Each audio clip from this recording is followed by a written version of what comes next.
This is a demonstration of Web Maps Connector for Smallworld as it applies to using MapBox data, and with a specific example regarding contours and digital elevation data.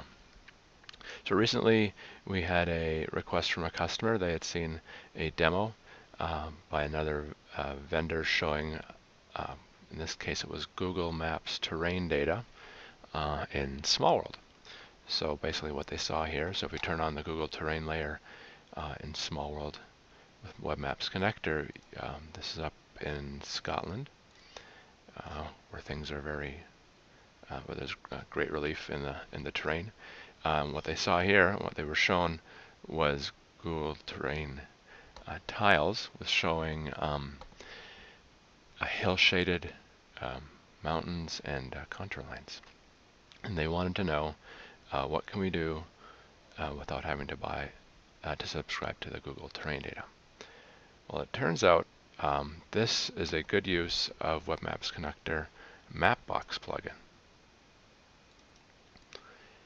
MapBox is a company that started up a few years ago, and they provide a way of hosting maps and allowing you to build beautiful maps, as they like to put it, where you design maps in the cloud and you publish it.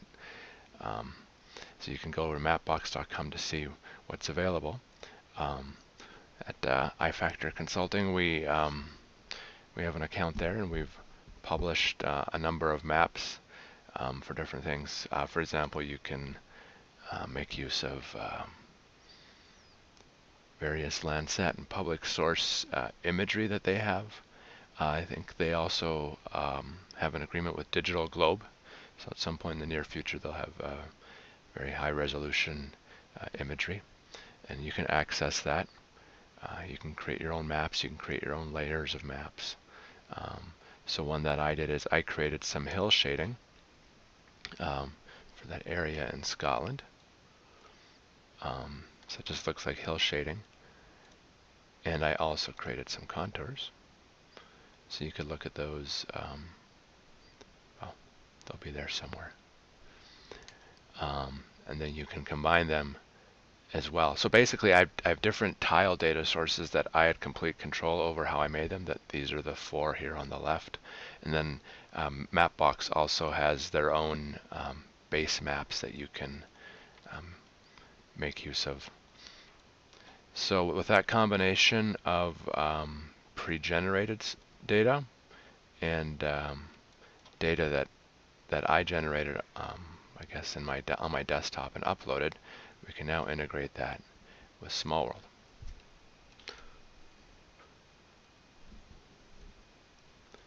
And the way we integrate it with Smallworld is you have a Smallworld system administrator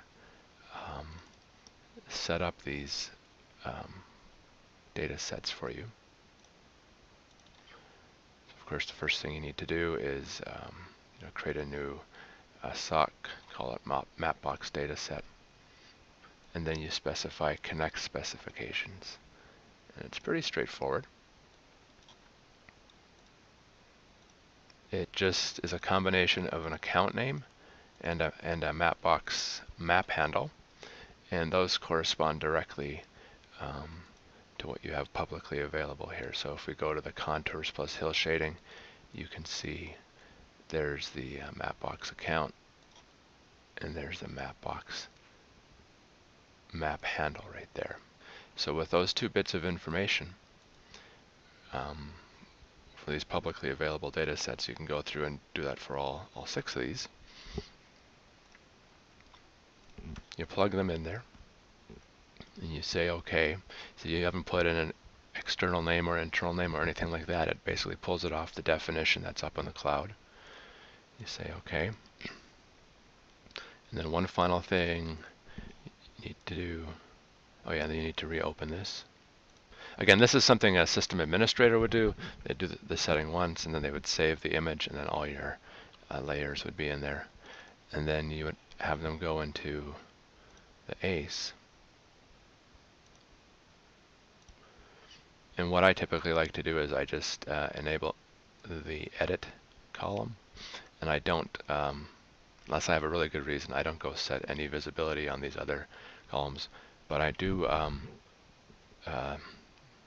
set the drawing priority. So these raster items,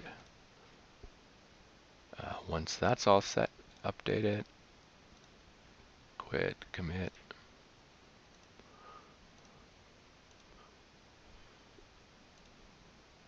and we go to object control. If you expand that now, you'll see it brought in the descriptive names of each one of these layers. Okay, so what we're looking at here is Google Maps.